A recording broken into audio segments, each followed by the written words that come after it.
Bunker da Cultura, Web Rádio, 21 horas, 21 graus. Vamos dando início aí com a trilha da Beyoncé ao nosso leitura de história na quarentena desta quinta-feira.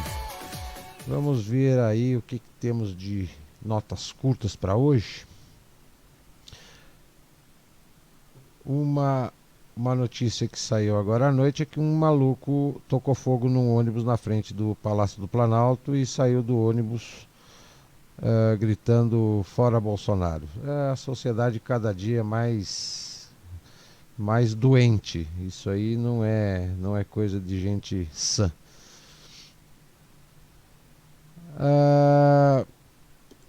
Temos um episódio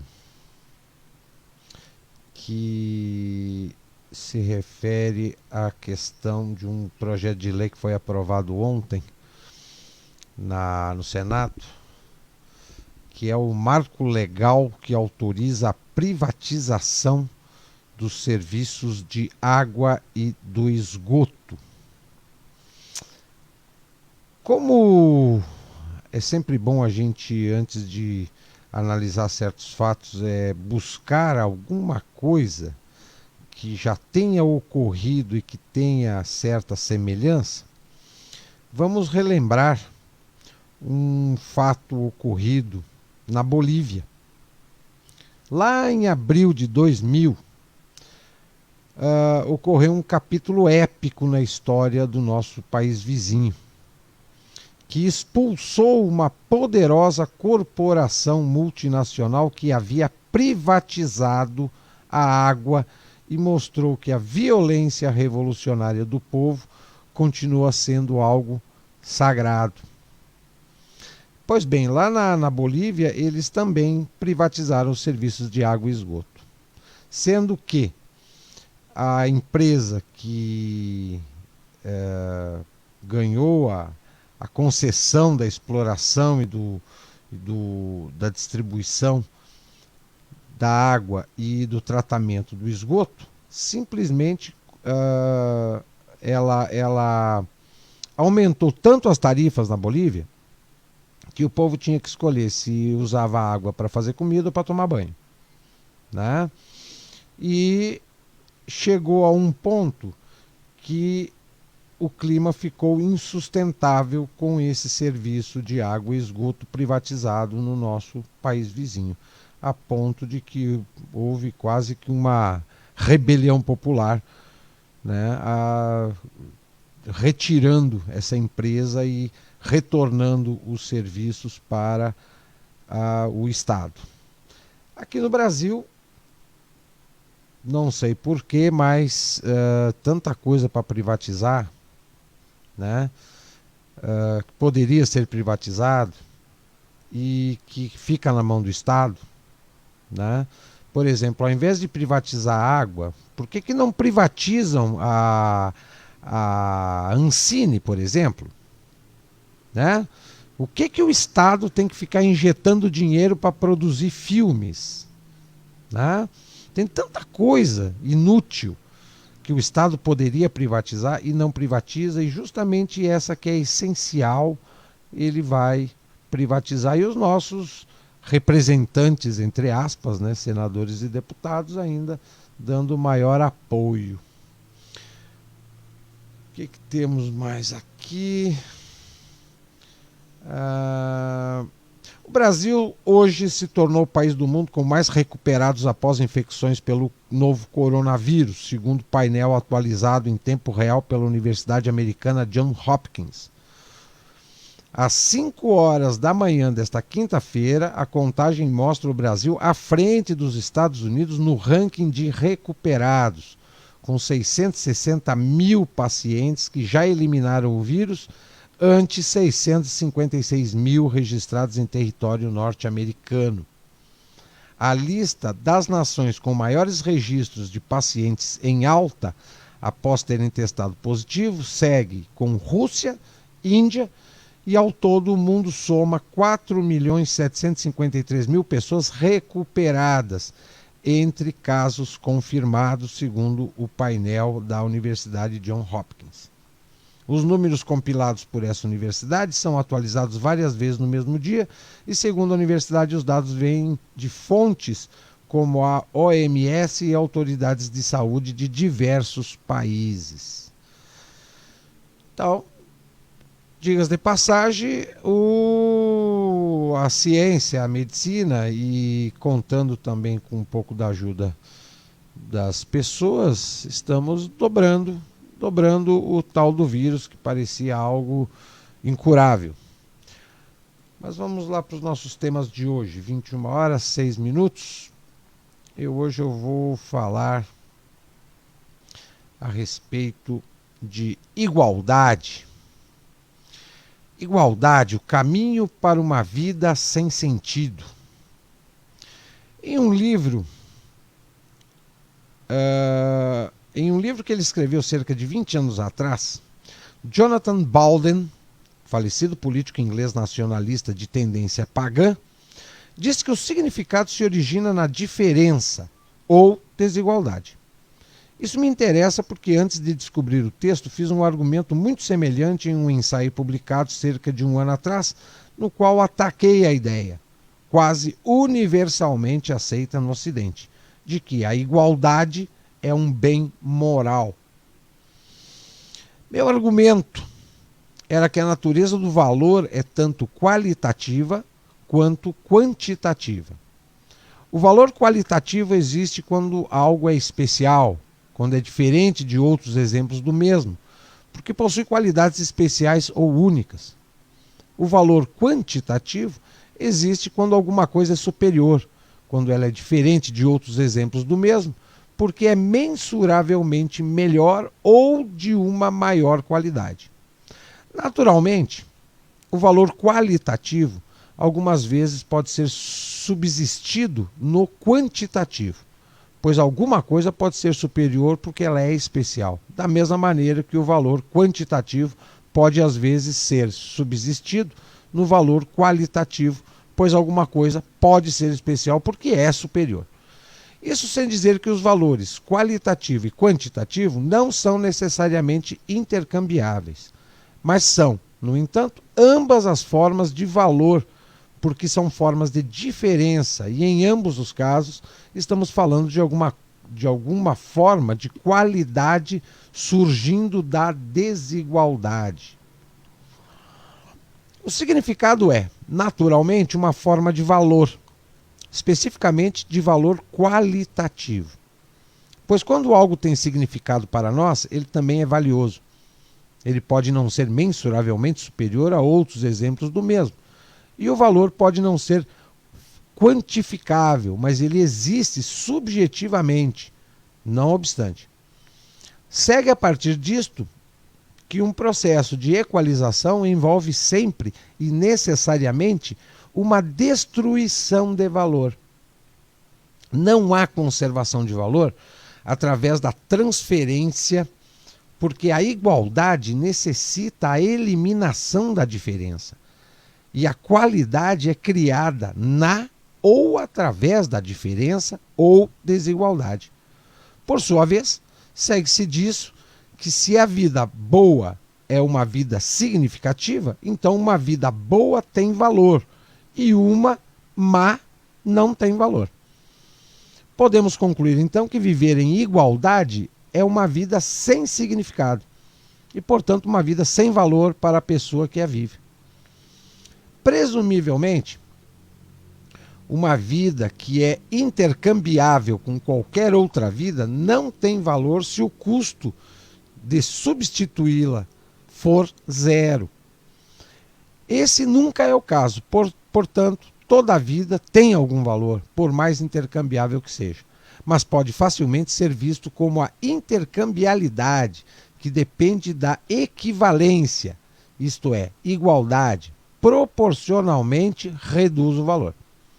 Isso pode ser o porquê a vida era tão barata sob o comunismo soviético, um sistema predicado na igualdade maximizada. As taxas de suicídio eram altas, uma vez que uma vida sob o sistema soviético era menos valiosa para a pessoa que a vivia e o assassinato em massa também era alto, já que a vida de outras pessoas geralmente era menos valiosa para aqueles no comando. Também pode ser por isso que os humanos buscam agregar valor às suas vidas por meio de várias estratégias de diferenciação individual ou grupal, ou desigualdade, porque também há valor em pertencer a um grupo que é considerado superior ou especial em alguma maneira. Nunca pode haver igualdade perfeita, portanto, sempre é possível encontrar maneiras de dar sentido à vida, embora, se o nível de significado é considerado suficiente por um determinado indivíduo, seja outra questão. Por outro lado, é difícil imaginar desejar viver muito tempo em um sistema em que qualquer tipo de diferenciação era absolutamente impossível, pois uma vida significativa seria impossível e, assim, encontrar coisas na vida com significado. De fato, somente um autômato seria capaz de viver dessa maneira. Então nós podemos legitimamente descrever tal existência como desumana e um sistema perfeitamente igualitário também como desumano. Existe alguma justificativa para considerar a igualdade como um bem moral absoluto? Como um bem que é digno de perseguir em todos os casos por seu próprio bem? Parece que não. Desde que a igualdade destrói tudo o que faz a vida valer ser vivida. Pode-se argumentar que as políticas de igualdade trouxeram benefícios para muitos, tornando as sociedades ocidentais muito atraentes para as pessoas que vivem ou procuram viver nelas. No entanto, a busca de políticas de igualdade é uma das características que diferenciam as sociedades ocidentais das contrapartes não ocidentais. Portanto, o valor das primeiras reside na desigualdade respectiva às sociedades não ocidentais. Além disso, aqueles que adotam políticas de igualdade no Ocidente o fazem por razões de desigualdade. Sentir-se moralmente superior, ser visto moralmente superior, ou, o que é o mesmo que o último, eliminar barreiras para um aumento contínuo do poder econômico. Portanto, não é geralmente procurada a igualdade, mas alguma forma de superioridade, seja ela moral ou econômica. Pior ainda, pode-se argumentar que uma das características que os povos não ocidentais consideram menos atraente sobre o Ocidente, na modernidade liberal, é o niilismo e o materialismo superficial, ambos produtos da igualdade. A ideia por trás do liberalismo era libertar o indivíduo, que deveria ser a medida de todas as coisas. Entre outros poderes externos, o indivíduo foi libertado do transcendente, o que implica a hierarquia, e sem o qual o mundo se torna inteiramente material. E o material aumenta a fonte óbvia de melhoria na vida. O projeto liberal tem também procurado libertar o indivíduo das identidades coletivas de fato, baseado em fatores fora de seu poder de controle, como raça ou gênero. No marxismo, uma ideologia mais radicalmente igualitária, a absorção de críticas feitas ao liberalismo resultou em uma versão mais igualitária deste último, em que se procurou também eliminar a classe. Esse processo de libertação tem ignorado o fato de que as pessoas encontram significado dentro ou contra as categorias que procuravam desvalorizar ou eliminar. O resultado é uma perda de respeito por tudo. E é digno de notar neste contexto como os imigrantes de primeira geração geralmente temem que seus filhos percam o respeito por eles, por si mesmos ou por sua cultura, entendida racialmente, através da ocidentalização, que hoje significa liberalização. Em análise final, a igualdade é um anátema para a vida boa e só pode ser considerada um mal. Portanto, atacar a igualdade em todas as suas formas é moralmente justo, e qualquer pessoa que procure criar um futuro mais significativo deve fazê-lo de forma aberta, orgulhosa, com vigor e, se tiver, com raiva. Esse texto ele foi publicado no Counter Currents Publishing e é de autoria do Alex Kurtajic. Ele não é russo, deve ser tcheco, pelo sobrenome tcheco, polonês, provavelmente tcheco. Muito interessante a análise dele aqui. Outro tema que eu guardei para hoje. Cadê? Onde é que está? Aqui.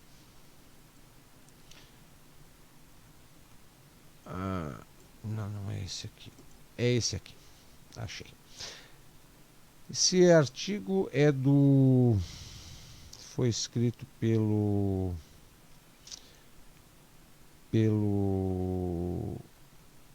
advogado e ex-reitor da USP, o João Grandino Rodas.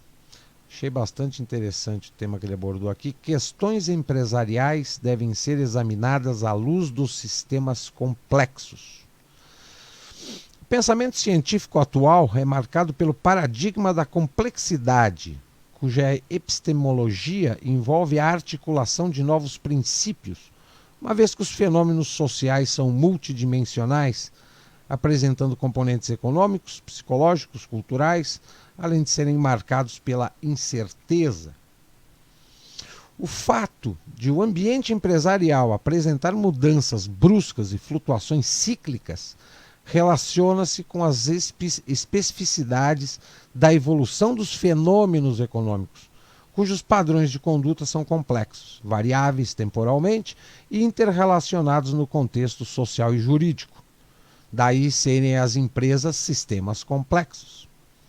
Nas últimas décadas, o desenvolvimento dos estudos sobre as empresas como sistemas complexos tem priorizado novos conceitos que ressaltam a relevância da evolução, mudança e incerteza, da auto-organização, adaptação e aprendizado dos agentes, das interconexões entre fatores emergentes e efeitos ampliados positivos ou negativos, da sensibilidade à mudança, das alterações irreversíveis e das trajetórias múltiplas.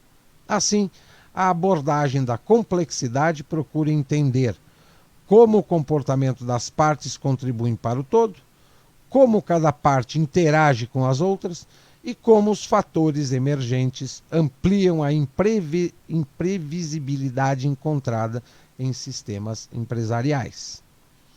As pesquisas recentes sobre complexidade nas relações econômicas certamente abrem novas perspectivas para pensar o sistema empresarial como sistema adaptativo complexo que se aclimata, promove ajustes e se transforma em função de mudanças internas e externas. Tal visão articula-se a novos instrumentos e práticas com foco na gestão de consequências não previstas e na resiliência. Ademais, a incorporação das dimensões institucionais, culturais e comportamentais é imprescindível ao estudo dos ambientes empresariais, enquanto sistemas complexos que desenvolvem múltiplas interconexões no espaço econômico em que atuam, dando lugar a sistemas de interdependência em rede a nível nacional e global. Em particular, a digitalização das economias acrescenta novas formas de conexão e interação nesses sistemas em rede, configurando uma dinâmica empresarial que se caracteriza por um misto de atividades que se desenvolvem offline e online. Na prática de gestão empresarial, a utilização de indicadores de complexidade pode ser considerada como ferramenta para a tomada de decisões, tanto estratégicas quanto não. Tais indicadores de complexidade condensam informações sobre uma realidade dinâmica em transformação e podem ser utilizados para a identificação de padrões de comportamento que devem ser modificados para aumentar a eficiência, a rentabilidade e a sustentabilidade. Dentre os indicadores para a tomada de decisão, destacam-se o índice de complexidade econômica, que mede o potencial de crescimento econômico baseado na intensidade relativa do conhecimento aplicado na pauta de exportações, associada à estrutura empresarial das economias. O índice global de complexidade corporativa, que avalia a complexidade do registro, operação e ambiente de negócios, destacando como aspectos centrais a regulamentação, as áreas contábil e fiscal e os recursos humanos. O índice de complexidade de compliance é explicativo quanto aos fatores que afetam a gestão e o desempenho das empresas. A pandemia impactou direta e generalizadamente a dinâmica dos mercados e empresas no Brasil. A expectativa de iminente recessão global, apesar das medidas governamentais de estímulos, vem provocando reavaliação de preços dos ativos e volatilidade nos mercados financeiros globais. No Brasil, o Ibovespa acionou várias vezes o mecanismo de circuit breaker, paralisando as operações por um período durante o pregão da Bolsa. Ademais, os impactos da crise se espraiaram na produção, na geração e distribuição de renda e riqueza, num cenário de queda na atividade econômica interna. Entre outros resultados desfavoráveis, identificam-se resultados negativos em 3 importantes cadeias industriais: a indústria eletroeletrônica, a indústria da moda e a indústria automobilística, setores que correspondem a 30% da produção da indústria de transformação nacional. Como resultado, certamente advirá forte queda na taxa de crescimento econômico do país em razão da retração da demanda e em meio à queda da confiança empresarial, à crescente insegurança dos consumidores, ao aumento do desemprego e à redução do consumo. Essa conjuntura amplia os problemas estruturais relativos ao investimento e às finanças das empresas. Conforme dados do IBRE, da Fundação Getúlio Vargas, a formação bruta de capital fixo recuou para um patamar ínfimo, abaixo de 20% do PIB. Quanto às finanças privadas, o quadro de fragilidade financeira e inadimplência já era uma das características do cenário empresarial antes da pandemia. A obra Complexidade, Economia e Sociedade, da professora Maria Alejandra Madi, oferece aprofundamento do explicitado acima. Contudo, tal assunto merece continuar a ser pesquisado e estudado, pois a avaliação e gestão de indicadores de complexidade fazem parte das estratégias relevantes para o enfrentamento das novas demandas econômicas e jurídicas no Brasil.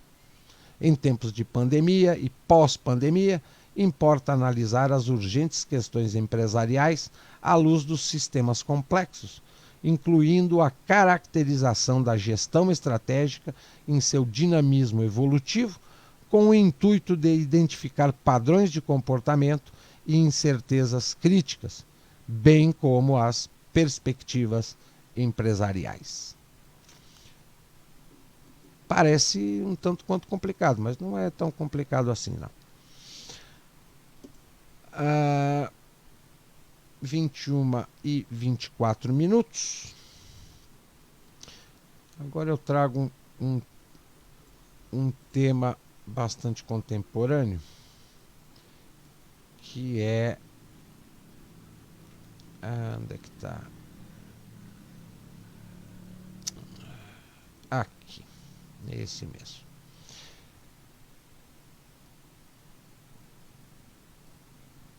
O artigo ele foi escrito pelo Carlos Alberto Sanches, intitulado A Guerra de Raças e a Internalização do Inimigo. Em nossos dias, tornou-se comum a esquerda desqualificar seus adversários com a pecha fascista. O fascista, em sua concepção, é a ameaça interna, a célula nociva gerada dentro do corpo social e que nele ora se oculta, ora se revela. E a qual se deve identificar e combater. Redigem-se manuais sobre como identificá-los, sobre como conversar com esses bárbaros que residem do lado de fora do círculo de pertencimento à humanitas. De repente, toda a mentalidade que animou as instituições burguesas de vigilância e controle, a qual a esquerda tradicionalmente combateu, é por ela assumida escandalosamente. E o escândalo não é que assim o faça, mas que o não perceba. A realidade deste inimigo interno, isto pouco importa. Basta que acreditem nele. Se o termo fascista faz ou não justiça ao fascismo histórico, isto não se pergunta. Se a ameaça verdadeira é apenas o velho liberalismo vitorioso em 1945, que hoje encontra na massa conservadora um modo de perpetuar seu controle sobre o aparato repressivo do Estado, isto não se quer ver. Os muros imaginários são mais eficazes para manter os homens fixos em seus lugares do que qualquer muralha da China. Também os inimigos imaginários são mais interessantes e pode-se vê-los onde se quer, em qualquer um que surja em nosso caminho com verdades inconvenientes. E mais grandiosos, mais fantásticos, mais nobres, o que nos enobrece por extensão. Também é tradicional na esquerda o hábito enfadonho de circular comparações entre o atual estado de vigilância e o cenário do excelente 1984 de George Orwell. Ora, não é ela que se propõe reescrever a história? Não é ela que tenta criar uma nova língua? Que tenta vigiar e combater dissidentes do sistema pela mera semelhança formal que apresentem com seu inimigo de 100 anos atrás? Não há um único traço supostamente característico do fascismo que não se apresente também nos movimentos de esquerda. E isto não é uma semelhança meramente formal. A esquerda de hoje atualiza mecanismos burgueses de ontem, tal como atualiza também suas aspirações.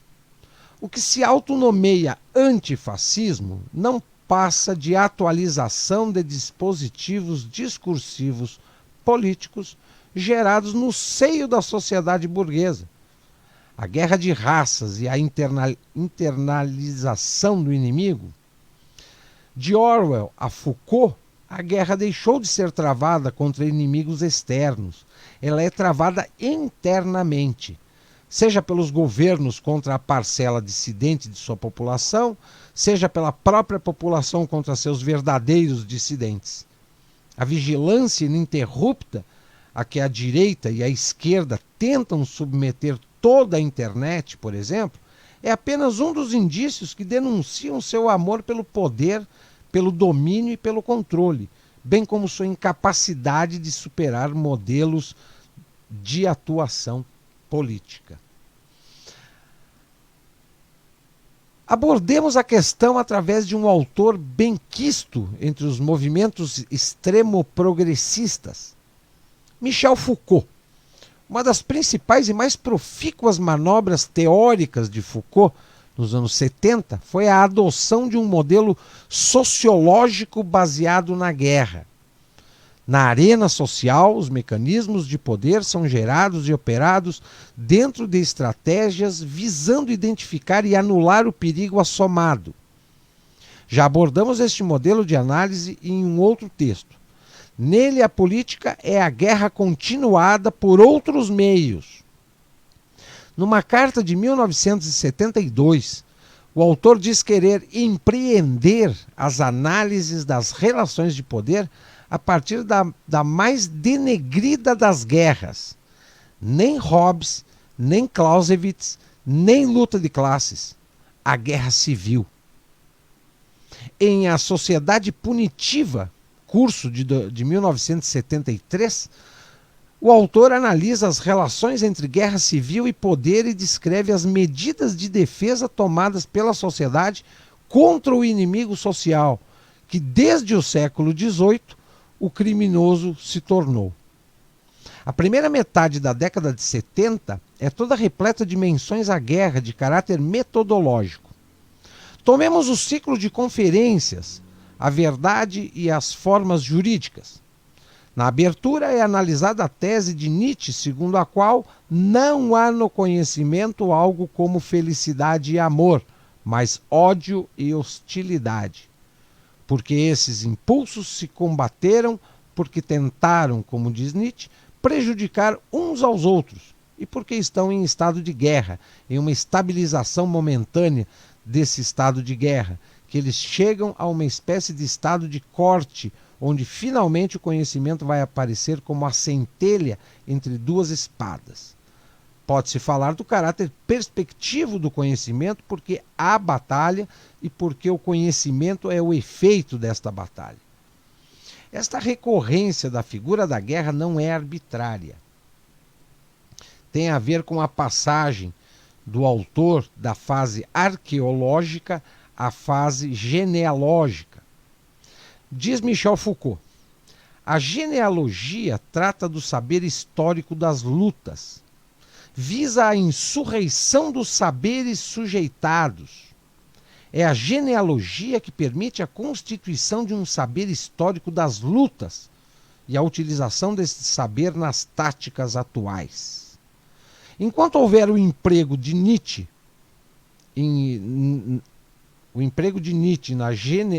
na genealogia, haverá a guerra como recurso-chave da análise de discurso política. Mas deixemos de lado estas considerações teóricas que interessam apenas a estudiosos. Basta-nos, por ora, recordar que Foucault identifica este discurso histórico-político da guerra na produção discursiva dos séculos XVIII e XIX, surgida originalmente para contestar a legitimidade de dinastias, uma arma contra estados ilegítimos, e que este modelo logo ganha a forma de uma guerra de raças, em que estas disputavam a legitimidade sobre um mesmo território que coabitavam. O fato é que, como diz François Ewald, ao listar as constantes da concepção de Foucault de poder, há sempre destaque para a ideia de uma batalha perpétua. O poder nunca deixou de se exercer. Não conhece repouso, nada é dado nunca. Tudo está sempre por fazer. O poder só se exerce como batalha. Joga-se sempre, qualquer que seja o nível a que se exerce. Vive no elemento ou na ideia de uma batalha perpétua. Não há dúvidas de que a batalha seja conduzida para o controle do que lhe é contrário, para o controle das ameaças, para a docilização do criminoso ou a neutralização do doente. Afinal, os ilegalismos são o motor das transformações na tecnologia do poder. No entanto, diz Ewald, esta seria apenas a face visível do poder, a parte emersa do iceberg. As instituições de controle social sobem à superfície vindas de movimentações microfísicas da sociedade, que é um campo de batalha. São, na expressão de Deleuze, apenas a poeira levantada pelo combate. O instante da eletrocução de um condenado à pena de morte não é a batalha propriamente dita. A dispersão coordenada de agentes públicos de saúde pelas ruas de um bairro também não. São ambos apenas a parte emersa do iceberg, a poeira levantada pelo combate. A batalha em si se dá no processo discursivo político de constituição do objeto a ser dominado, anulado, aniquilado. Diríamos no processo de construção social da realidade dos objetos do poder, da definição daquilo que se deve ser aniquilado. O vírus, o bandido, o socialista e, por que não, o fascista. A chave da expressão batalha perpétua está no que seu adjetivo informa. O poder não para de se exercer.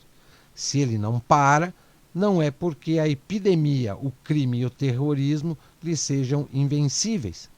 Se o poder se exerce hoje, não é porque foi mal sucedido ontem, nem porque deixou trabalho por fazer. Se o poder não conhece descanso, é porque lhe interessa menos a eliminação do que a produção das próprias resistências. É o poder que, a partir da inerente positividade de sua proliferação discursiva, produz a doença a ser tratada, o criminoso a ser neutralizado e a vida a ser protegida.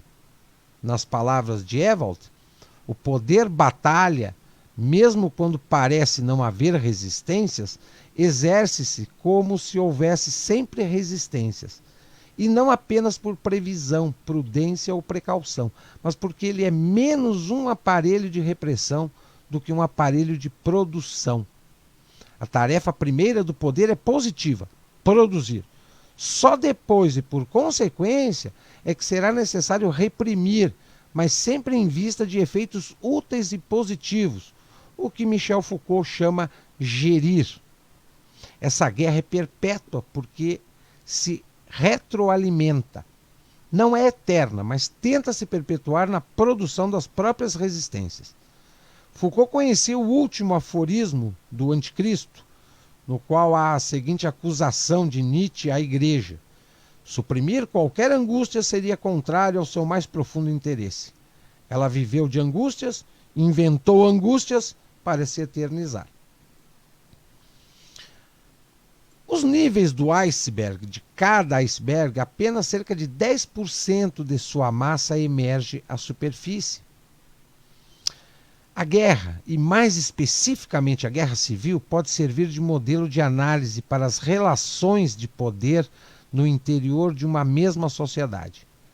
Mas o que há de característico nesse modelo é que, diferente da guerra contra inimigos externos, dos quais cabe eliminar a existência, cabe aqui, nesta guerra interna, produzi-los incessantemente. O poder morreria sem suas resistências, então ele mesmo as produz. No limiar da modernidade política, mais precisamente a partir da Revolução Francesa de 1789, o discurso histórico-político da guerra, antes revolucionário, será colonizado, implantado, repartido, civilizado. O Estado-nação o toma para si. Foucault chega a falar num emburguesamento do discurso histórico. Vai aparecer nesse momento a ideia de uma guerra interna como defesa da sociedade contra perigos que nascem em seu próprio corpo. O Estado-nação burguesa, através do princípio da universalidade nacional, irá, por um lado, soterrar o discurso histórico da guerra de raças sob o monumento de um corpo uno e homogêneo a ser protegido, a população. Uma construção biopolítica, ou seja, criada originariamente como a totalidade do patrimônio biológico do Estado, e, por outro, transpor este discurso da guerra à sua própria racionalidade política, construindo sempre novos inimigos internos. Estes inimigos internos, mais ou menos invisíveis, que corroem a vitalidade e a produtividade da população, serão identificados como as endemias e epidemias contra as quais os estados modernos travarão luta perpétua. Mas imediatamente este modelo é transposto para lidar com inimigos de um outro tipo, os indivíduos que constituem toda a dissidência política. Haverá, portanto, a ascensão de um corpo a ser protegido e um inventário sempre renovado de seus inimigos. O Estado moderno tem suas raízes na formação de um corpo social a ser higienizado e protegido. Se o Estado, a partir de então, tal como os soberanos tradicionais, tiver de exercitar seu poder de fazer morrer, ele o fará somente enquanto prática sanitária, como medida de eliminação dos riscos à vida sob sua tutela. Enfim, somente enquanto se consiga alegar a morte como defesa da vida. A morte só poderá ser acionada pelo Estado quando a população estiver em risco. O poder de morte só poderá ser acionado pelo Estado enquanto este visar a eliminação do perigo biológico e ao fortalecimento diretamente ligado a essa eliminação da própria espécie e da raça.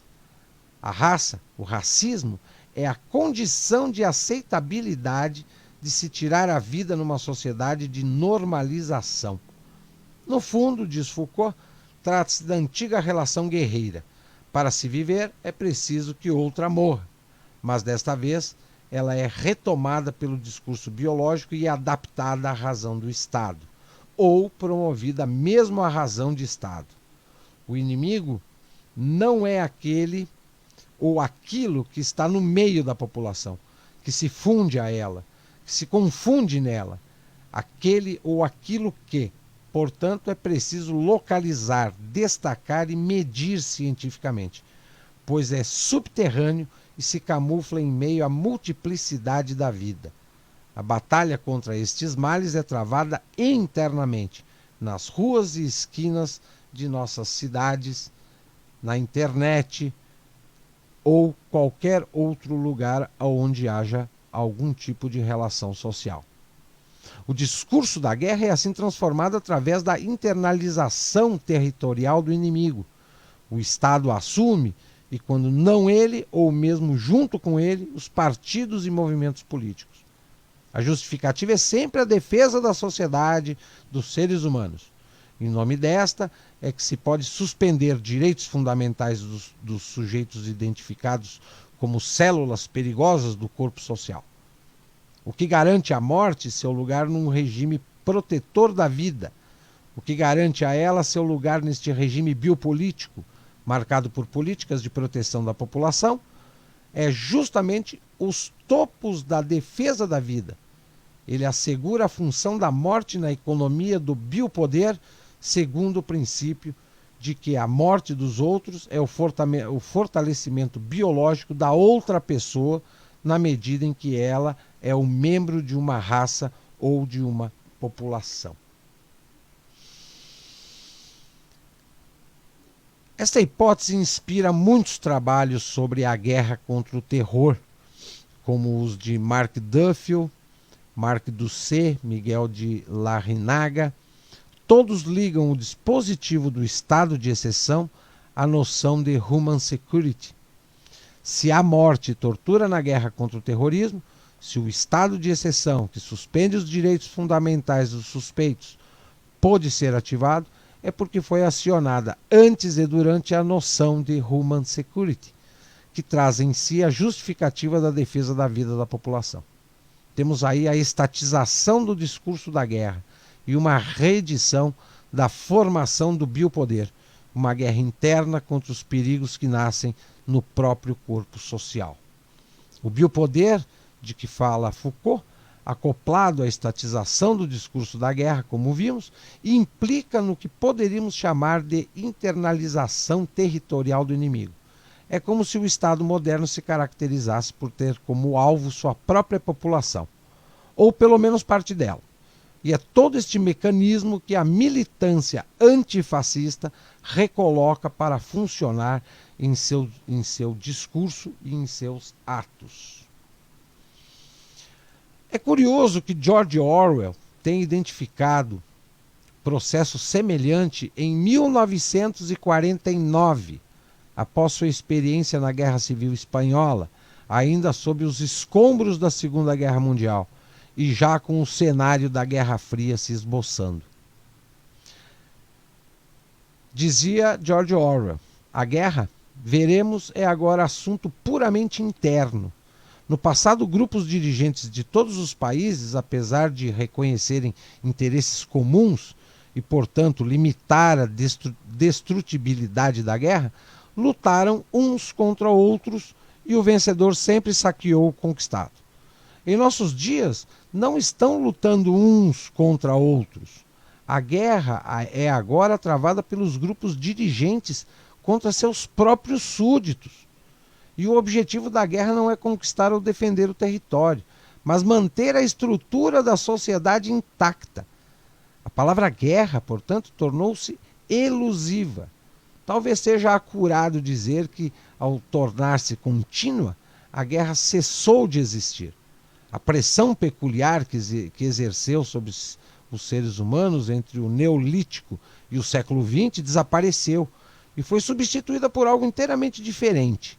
O efeito é que os 3 superestados, em vez de lutarem entre si, concordariam em viver em perpétua paz, respeitando suas próprias fronteiras, pois nesse caso, cada um ainda seria um universo autônomo, livre para sempre da influência preocupante do perigo externo.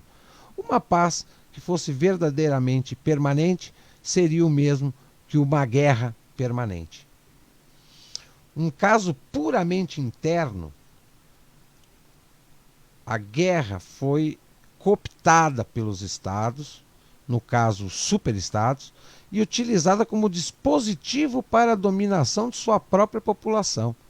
A paz até seria possível na relação entre um superestado e outro, mas impossível na relação entre cada superestado e sua respectiva população.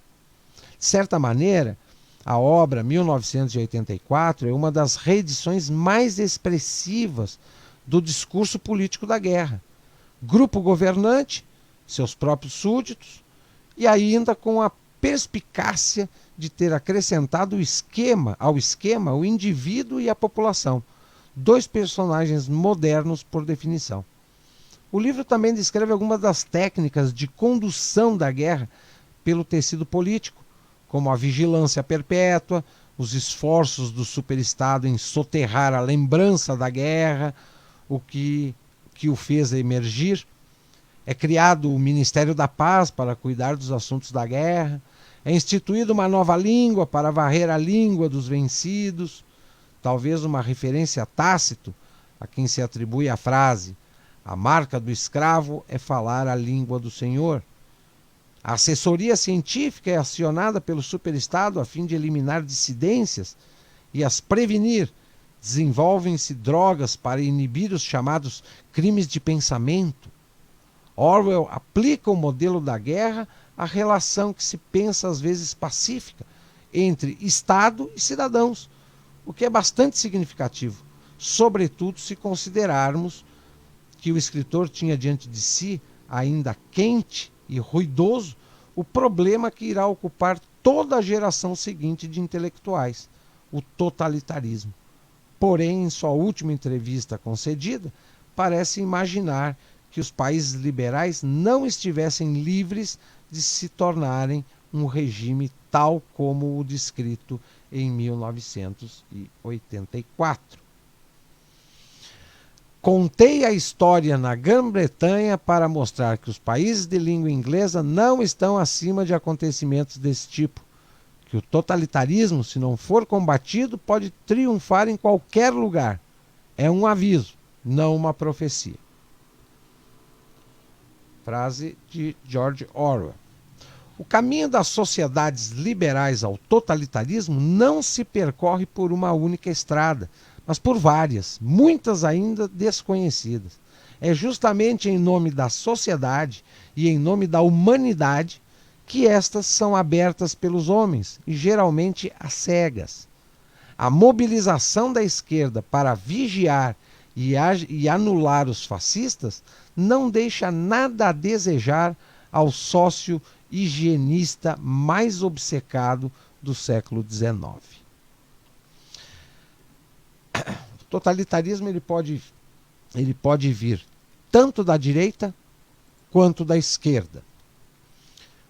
O totalitarismo, a mão pesada, que já não é mais invisível do Estado, sobre a sociedade, nos mais diversos setores, ela vem apoiada pela esquerda.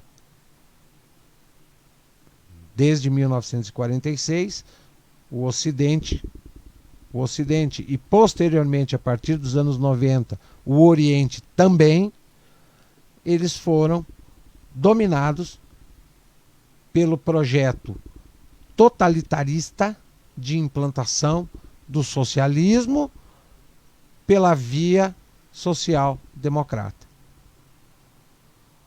Então, quando se fala em antifascismo, fascismo é